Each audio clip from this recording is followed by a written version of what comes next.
Hi friends, இன்றைக்கி ஞாயிற்றுக்கிழமை.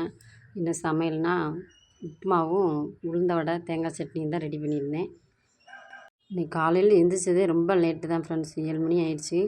என்ன காரணம்னா, நேற்று நைட்டு வந்து என் பையன் ஸ்கூலில் வந்து ஆனுவல் டே.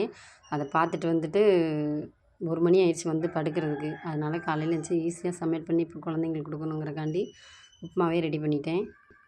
எப்போ நான் உப்புமா பண்ணாலும் ஃப்ரெண்ட்ஸ், ஒரு இன்சிடெண்ட்டு தான் எனக்கு ஞாபகம் வரும். அது என்னென்னா, என்னுடைய கணவர் வந்து உப்புமாவை சொல்லி நக்கல் பண்ணிக்கிட்டே இருப்பார். அது என்னன்னு தெரியுமா? நான் வந்து கல்யாணம் முடிச்ச புதுசில் வந்து எனக்கு சமைக்கவே தெரியாது. உப்புமா பண்ணுறேங்கிற பேரில் உப்பு போடாமல் உப்புமா பண்ணிட்டேன். உப்புமாவில் உப்பு போடலாமான்னு சொல்லி ஒரு ஞாபகம். அதனால் போடலை. அதே எங்கள் வீட்டுக்காரர் இன்னும் சொல்லி நக்கல் பண்ணிக்கிட்டே இருப்பாங்க. எப்போ பண்ணாலும் எனக்கு அந்த ஞாபகம் தான் வரும் ஃப்ரெண்ட்ஸ். இந்த வீடியோ பிடிச்சிருந்தா லைக் பண்ணுங்கள், ஷேர் பண்ணுங்கள், சப்ஸ்கிரைப் பண்ணுங்கள், பெல் பட்டனை கிளிக் பண்ணிக்கோங்க. அடுத்த வீடியோவில் பார்க்கலாம். பாய் ஃப்ரெண்ட்ஸ், நன்றி.